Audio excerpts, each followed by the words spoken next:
Assalamualaikum warahmatullahi wabarakatuh. Waalaikumsalam warahmatullahi wabarakatuh. Apa kabar semuanya? Alhamdulillah. Ini kok yang menjawab sedikit sekali, yang lain pada nggak sehat atau gimana ini? Coba santai. Bukan gatel. Minum berapa? Minum paniki ya. Oke. Sebelum memulai pembelajaran kita berdoa terlebih dahulu ya. Yang pertama silakan Mas Zidan pimpin doa.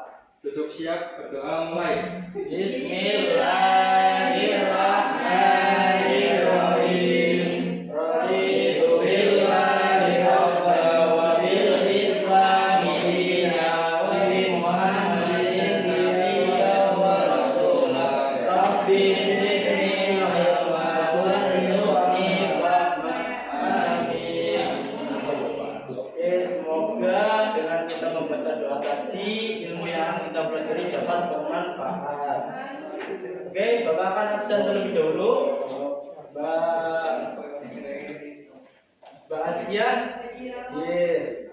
Terus Mas Samsul hadir. Oke, yang lain hadir semua ya. Alhamdulillah.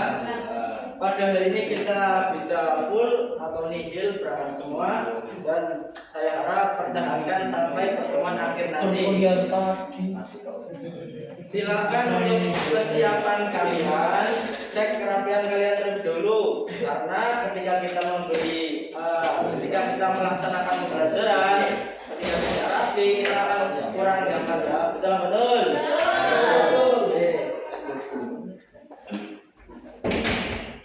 Silakan dicek bajunya, silakan dicek bahwa kolom mejanya apabila ada sampah silakan diambil. Oke anak-anak, kita akan mempelajari tentang menghadirkan sholat dan zikir dalam kehidupan. Sebelumnya Bapak mau tanya, tadi sudah berapa puasa Ramadan ya? Di dalam puasa Ramadan pastinya kita tidak hanya tidur-tiduran saja kan ya. Pastinya melaksanakan ibadah seperti sholat dan juga memperbanyak zikir. Oleh karena itu kita akan mempelajarinya itu lebih dalam sehingga ibadah kita dapat lebih berkualitas. Oke.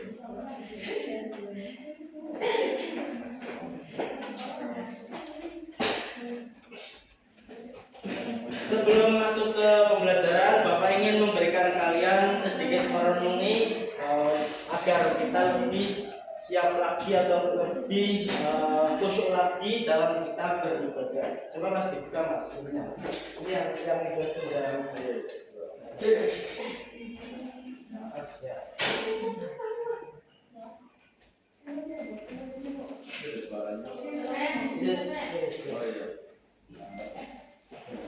Hubungan kita sama Allah, tali hubungan kita sama Allah. Kalau tali hubungan kita sama Allah terputus, tidak ada tali yang bisa sambung lagi. Dan selama Anda menjaga salat, berarti masih ada harapan masuk dalam golongan yang akan diampuni Allah. Ada ampunan, ada harapan ampunan. Dan kalau tidak salat, terus bagaimana Allah ampuni kalau tidak mau bertobat?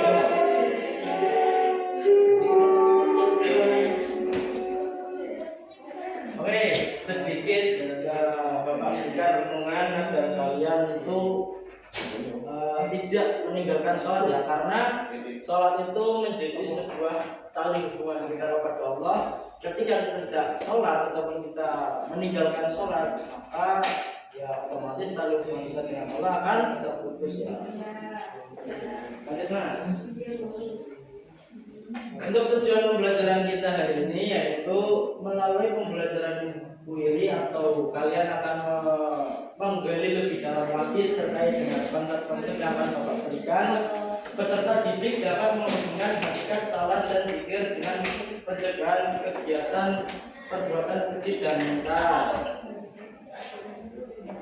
Lanjut Mas.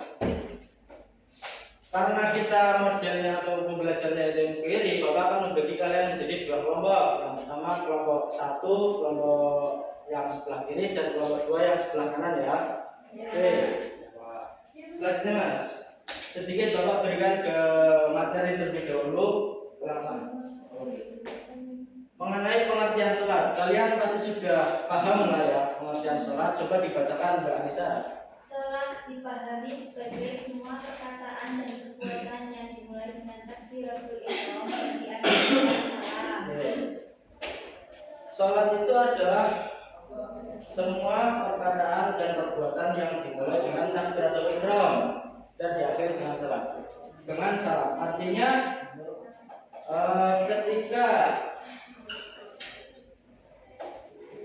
sholatnya itu belum sampai salam maka belum bisa dikatakan sholat ya, betul. Jadi Mas, selanjutnya ada dalil naqli dalam Quran surat Al-Ankabut ayat 45.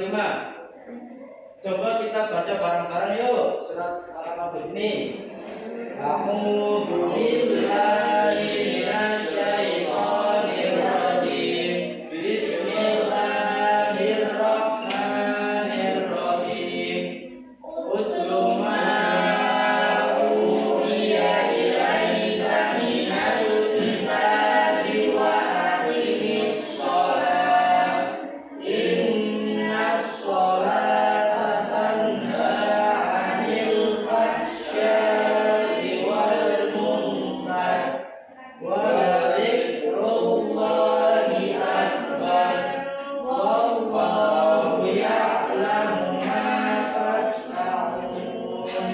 Artinya, coba dibacakan Basya. Bacalah kitab Al-Quran yang telah diberikan kepada Nabi Muhammad, melaksanakanlah salat. Sesungguhnya salat itu mencegah dari perbuatan keji dan munkar. Dan ketahuilah mengingat Allah dengan salat itu lebih besar utamanya daripada ibadah yang lain. Allah mengetahui apa yang kamu kerjakan. Oke, terkait dengan kewajiban kita untuk melaksanakan sholat sudah dijelaskan, sudah diperintahkan Allah secara langsung dalam Quran surat Al-Ankabut. Jadi celakalah kita ketika kita tidak melaksanakan sholat. Mas.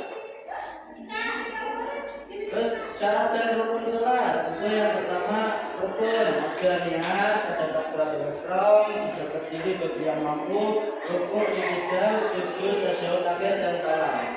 Teman-teman masih sudah paham ya karena kalian sudah terbiasa melaksanakan sholat. Kalau ada syaratnya yaitu sholat wajib adalah hal yang harus dipenuhi sebelum sholat yaitu suci dari hadas, menghadap aurat dan menghadap kiblat. Jelas.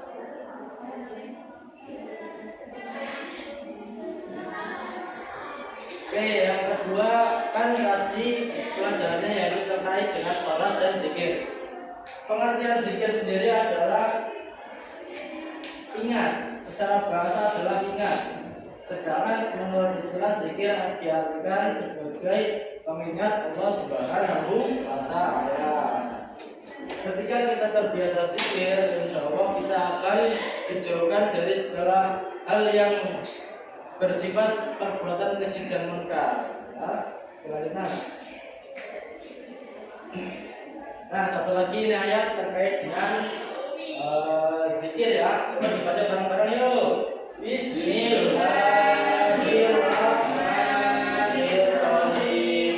Ya ayyuhalladzina amanu dzkurullaha dzikran katsiran. Artinya coba dibaca Mas Samsul. Artinya dari orang-orang beriman zikirlah dengan zikir yang sebanyak-banyaknya. Oke, ketika kita sudah melaksanakan sholat dan zikir secara khusyuk, insya Allah kita akan dijauhkan dari perbuatan keji dan munkar. Oleh karena itu, mari kita perbaiki lagi sholat dan zikir kita ya. Ya, Pak. Mas. Karena materi sudah selesai dan kalian perlu memperdalami lagi terkait dengan materi ini, Bapak akan memberikan tugas untuk kelompok tadi, kelompok 1 dan 2 ya. Silakan baca tugas mari bertafakur halaman 53 dan 54 yang sudah Bapak berikan di buku paket ya. Silakan dibuka Mbak Anissa.